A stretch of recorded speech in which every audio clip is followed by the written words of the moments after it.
سلام بچه ها، حالتون چطور؟ امیدوارم که خیلی خوب باشین. توی این ولاگ میخوایم در رابطه با دی جنبندی نیم سال اول و سوال پرتکرار همه کنکوریا اینکه آیا از الان بخونم میشه یا نه صحبت کنیم. پس تا آخر این ویدیو همراه من باشید. برای اینکه به جواب سوالمون برسیم بیاین از نقطه شروعمون تا این نقطه‌ای که درش هستیم رو قشنگ بررسی کنیم. کجای مسیریم، چی کارا کردیم، چی کارا نکردیم. مطمئنم خیلی راحت‌تر به جواب سوالمون میرسیم. خب یه سری از بچه‌ها از تابستون شروع کردن به درس خوندن، مثلا از اواخر مرداد یا وسطای شهریور. یه سری هم نه از مهر شروع کردن یا اوایل مهر بوده یا آخرای مهر بوده. یه سری هم نه آبان آذر. یه سری ها هم تازه به جمع کنکوریا پیوستن و از همین دی ماه شروع کردن. ما اصلا به بد و خوب این که از کی شروع کردیم اینا کاری نداریم، فقط داریم مسیر رو واسه خودمون مشخص میکنیم که کجا بودیم الان کجاییم. اگه با بودجه آزمون‌های قلمچی پیش اومده باشین، خب توی درس‌ها قطعاً پیشروی داشتین، تایم مرور بهتون داده شده، خب تست کار کردین، بودجه ها سعی کردین برسین. حالا یه سری عقب موندگی ها هم آدم ممکنه داشته باشه، به سری بودجه بندی آزمون ها نرسیدی یه سری هفته ها، ولی در کل این 3 ماه پاییز و الانی که توی ماه اول زمستون هستین پیش اومدی با درس‌ها. این به کنار، مثلا اینطوریه که ما یه پایه 12 پیش میبریم توی نیم سال اول و یکی از پایه هامون، حالا بیشتر 12 10 یه سری هم نه 12 11 رو اومدن جلو بردن. حالا الان کجاییم؟ الان ما توی دی ماهیم. خب ماهیه که به جمع‌بندی نیم سال اول معروفه. هم درباره معنی درست جمع‌بندی باهاتون صحبت کنم. بچه‌ها خیلیای ما اشتباه فکر کردیم جمع‌بندی اینطوریه که بیای کتاباتو همه رو جمع کنی، یه جا جمع کنی، هر چی که خوندی رو بری از رو کتاب جزوه‌اش مرور کنی و اینطوری جمع‌بندی کردن، ولی این اشتباهه. چی درسته؟ معنی جمع‌بندی اینه که شما یه سری نقطه قوت‌ها و یه سری نقطه ضعف‌ها داری که باید بیای روشون کار کنی. چطوری؟ مثلا نقطه ضعفات رو باید رو سعی کنی توی این حدوداً 1 ماهی که بهت فرصت داده شده سعی کنی بیاریشون بالا و نقطه قوتاتون رو سعی کنید نگه دارین و تقویتش کنین. این یعنی مرور، این یعنی جمع‌بندی درست. حالا این مواردی که گفتم، این جمع‌بندی درست با چی خیلی معنی پیدا میکنه؟ با مرور درست. 3 تا نکته مهمی که بخوام بهتون بگم که فکر میکنم که شاید برامون بد جا افتاده باشه، شاید خیلی درست نمیدونیم معنیشونو، همین اول کار بهتون بگم، مطمئنم که به دردتون میخوره. اول از همه امتحانات دی ماه. خب اگه شما 12می، قطعاً توی ماه دی 2 هفته اول اوج امتحانات دی ماهه که امتحانات تشریحی 12 از بچه‌ها گرفته میشه. امتحانات هم داخلیه. خب معلم‌ها سوالا رو طرح میکنن و خیلی مدرسه میاد بهش بها میده که آره اینطوریه، اگه ندی اینجوری میشه اونجوری میشه. بچه‌ها همینجا بهتون بگم، تویی که نمرت تو این امتحانات 0 میشه با اونی که نمرش 20 میشه یکیه.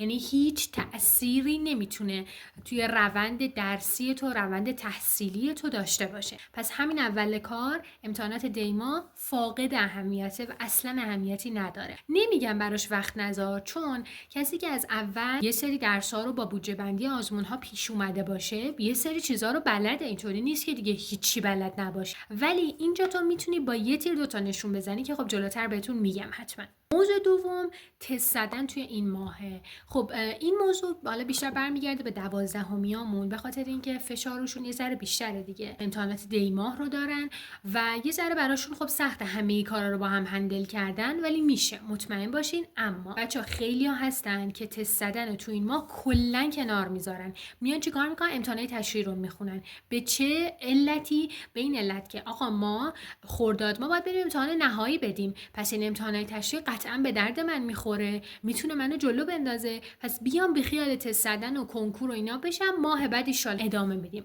بچا این خیلی غلطه.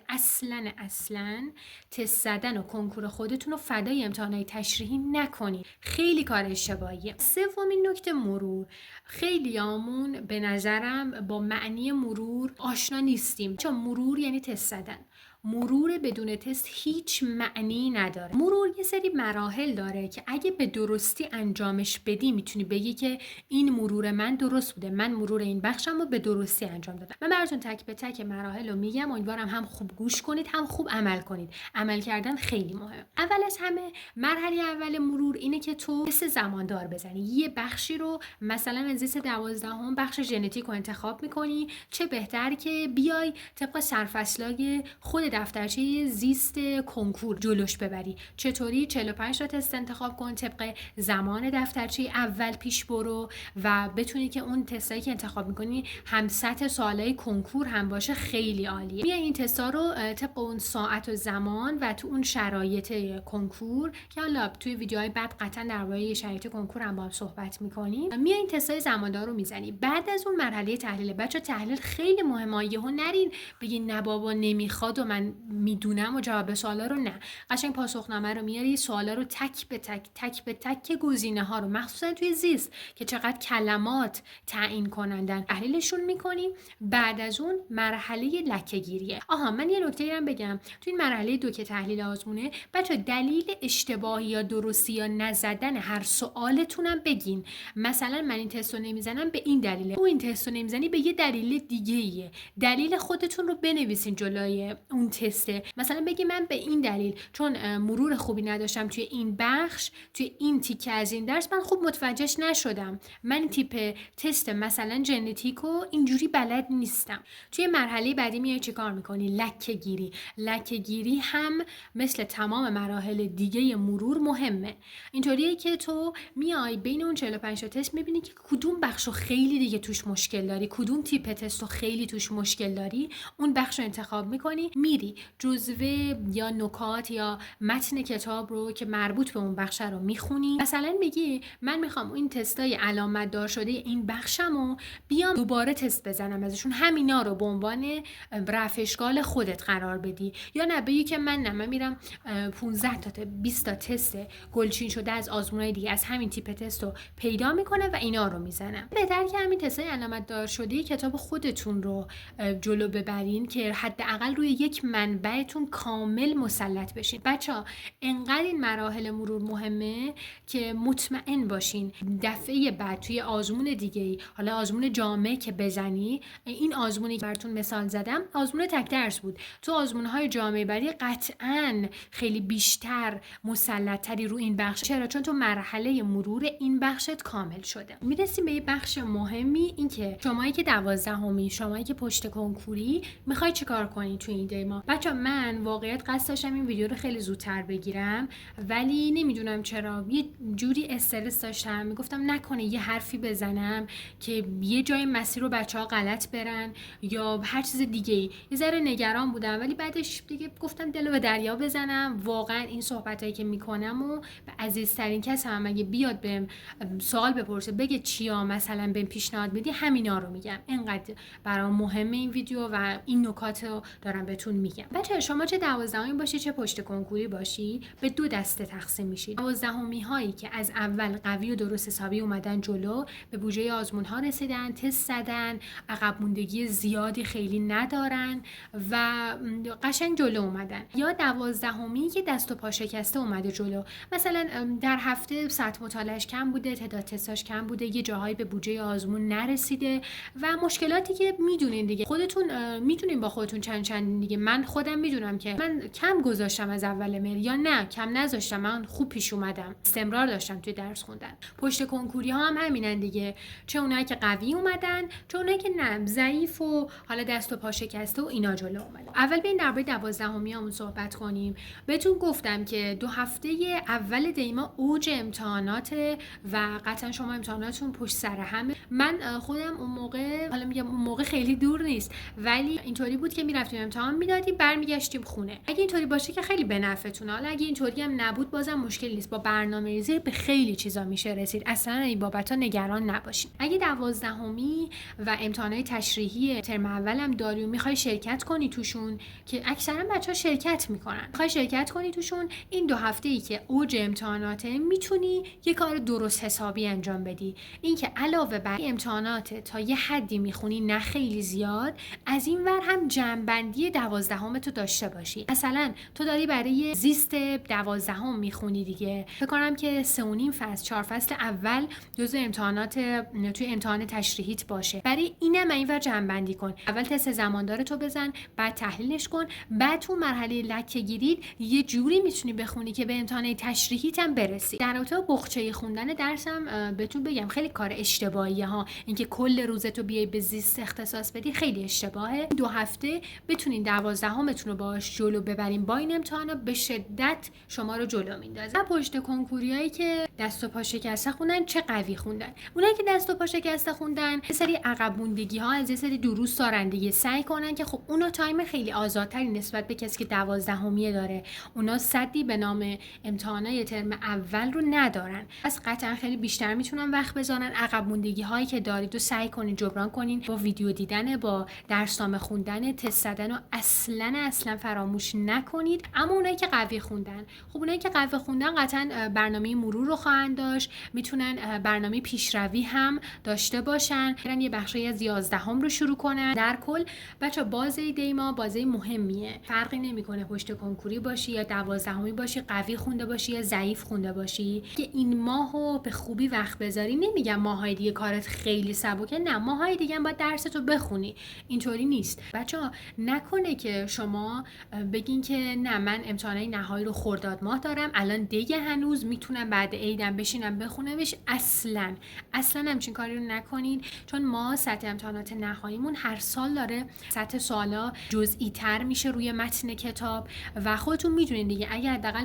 برای سال گذشته 403 رو با 402 مقایسه کنین قشنگ متوجه میشین چه تفاوتایی داره دیگه. اصلا از نهاییام عقب نمونید. یه موضوعی رو بگم بچه‌ها، شما فکر میکنین که خب من دارم میگم که تو جنبندی نیم سال اول رو داشته باشی، 12 رو داشته باش، پایه رو داشته باش، نهایی رو پیش ببر، مرور کن، تست بزن. میگی یا خدا این همه کار رو چطور میشه انجام داد؟ با برنامه ریزی درست، با عملگرایی به همه این کارا میشه رسید. من و شما یه 24 ساعت داریم، یعنی اینطور نیست که من 48 ساعت داشته باشم یه روزم 48 ساعت باشه. چون عملگرایی خیلی مهمه. اگه تو الان برنامه‌ریزی میکنی که آقا من تا آخر هفته این بخش از زیست و ریاضی بخش تابع رو باید مرورش رو انجام بدم، باید انجام بده. یه مسیریه که باید پیش برین، چه خوب چه بد باید پیش برین، چه حالت خوبه چه بده باید پیش بری. و سال بعدی موقع بچا واقعا راحتی، اینکه تو تیر ماه کنکورتو میدی و این کتابه رو میبندی و دیگه بازش نمیکنی، خیلیه که میتونیم یه سری تغییرات در خودمون ایجاد کنیم که این تغییرات ماندگار باشه، برامون پایدار باشه. بیاین محدودیت ذهنی رو کمتر کنیم، اینقدر یه سری مسائل رو بزرگ نکنیم واسه خودمون. کنکور اینطوریه، امتحان نهایی اینطوریه. اصلاً اینو از منی که میشنوین که من 2 بار رفتم امتحان نهایی دادم، یه سال 12 هم یه سال پشت کنکوری. من چند بار رفتم کنکور دادم، 4 بار رفتم کنکور دادم دیگه. یه 402 بود، یه 403 که 402 یه دی بود و تیر بود، ولی سال بعد شد اردیبهشت و تیر. میخوام بهتون بگم که منی که رفتم کنکور رو دادم و رفتم تو اون محیط قرار گرفتم، اصلا خبری نیست به اون شدت. ولی میدونین چی مشکل ساز بود؟ این محدودیت ذهنیه. ما اکثرا توی خانواده‌ای بزرگ شدیم که این محدودیت با همون بوده. مامانمون با دختر همسایه مثلا ما رو مقایسه کرده، با فامیل مقایسه کرده، اینا باعث شده این محدودیت همینطوری شکل بگیره تا اینجایی که هستیم. ولی بیاین از این به بعد جلوش رو بگیریم، نذاریم این محدودیت‌ها باعث بشن که ما تلاش نکنیم به اون چیزی که دلمون میخواد نرسیم. خودمون هممون میدونیم تو چه محیطی داریم زندگی میکنیم، میدونیم چقدر قیمت‌ها هر روز داره بالا و پایین میشه. بیاین بچه‌ها یه باری روی دوش پدر و مادرمون نباشیم. البته که پدر و مادرای ما انقدر فکر میکنم همگی خوبن، درجه یکن، که اصلا اینطوری نیست که باری روی دوش کسی باشه. اصلا مطمئنم اینطوری نیست، ولی خودمون بهمون یه جاهایی بر بخوره. و در آخر امیدوارم که این ویدیو براتون مفید بوده باشه. اگه من واقعا انقدر تونسته باشم بهتون کمک کنم، به یک نفرتونم، خیلی این بابت خوشحالم. چون بچه‌ها من به معنی واقعی کلمه درکتون میکنم، چون خودم کنکوری بودم، این حس تنهایی رو واقعا درک میکنم و دوست دارم که بهتون تا جایی که میشه کمک کنم. اگه نظری دارین حتما بهم بگین، خوشحال میشم. مراقب خودتون خیلی باشین، برای خودتون ارزش قائل باشین و به امید دیدار.